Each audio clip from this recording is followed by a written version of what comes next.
Hi అండి అందరికీ. వాళ్ళు వచ్చేసి ఆలుగడ్డ టమాటా చేస్తున్నాను కూర. ఆలుగడ్డలో 1/2 kg తీసుకున్నాను. ఇలా చిన్న చిన్నగా పీసెస్ కోసుకున్నాను. టమాటా 1/4 kg, ఆనియన్ ఒక 2 పెద్ద పెద్దవి, 5 పచ్చిమిర్చి తీసుకున్నాను.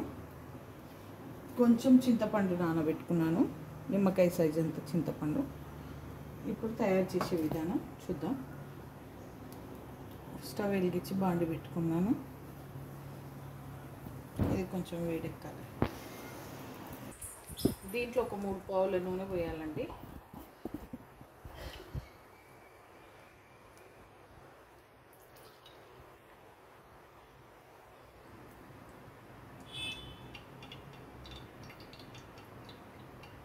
ఎందుకంటే 1/2 kg కాబట్టి 3 పావుల నూనె పోస్తే కొంచెం బాగుంటుంది. ఇప్పుడు జీలకర్ర కొంచెం సగం స్పూన్ జీలకర్ర వేస్తున్నాను.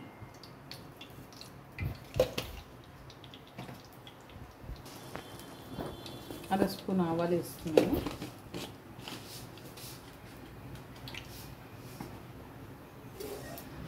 ఇప్పుడు ఆయిల్ వీటెక్కింది. ఇప్పుడు ఆనియన్ పచ్చిమిర్చి వేసుకుంటున్నాను.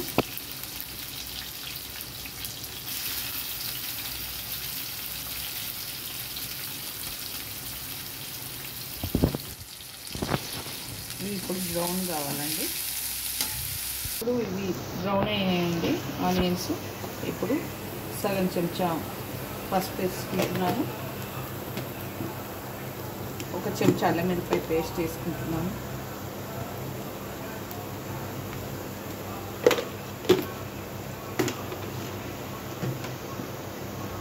రెండు చెంచాల సాల్ట్ వేసుకుంటున్నాను.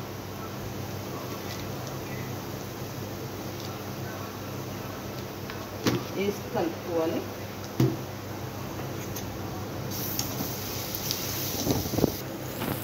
ఇప్పుడు ఆనియన్ బ్రౌన్ అయిపోయాయి కదండి. అల్లం వెల్లుల్లి పేస్ట్ కూడా కొంచెం మగ్గింది. ఇప్పుడు దీంట్లో ఆలుగడ్డ కరివేపాకు 2 కలిపి వేసుకుంటున్నాను. బాగా కడిగి వేసేసుకుంటున్నాను. ఇప్పుడు కలుపుకోవాలండి. ఇది ఆలుగడ్డ కొంచెము ఆయిల్లో మగ్గాలి, ఎందుకంటే ఉడకాలి కదా, అందుకని కొంచెం ఆయిల్లో మగ్గాలి. ఇప్పుడు ఆలుగడ్డ కొంచెం మగ్గాయండి. దీంట్లో ఇప్పుడు కొంచెం కారం వేసుకుంటున్నాను. 3 స్పూన్స్ కారం వేసుకుంటున్నాను.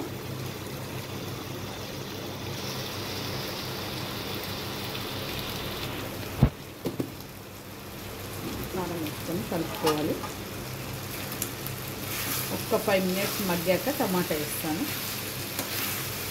ఇప్పుడు ఆలుగడ్డలు కొంచెం మగ్గాయండి దీంట్లో కారంలో. ఇప్పుడు టమాటా వేసుకోవాలి.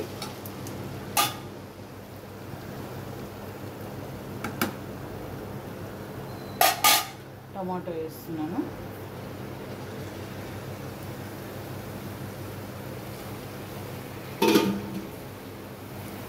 టమాటో వేసుకొని కలుపుకోవాలి.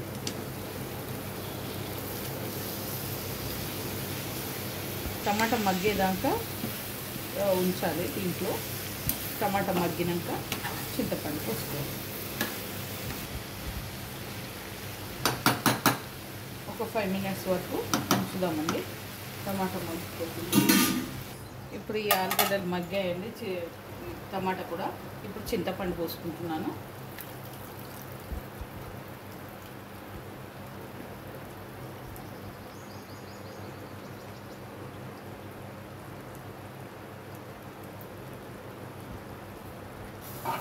ఒక గ్లాసున్నర వాటర్ పోసుకుంటున్నానండి.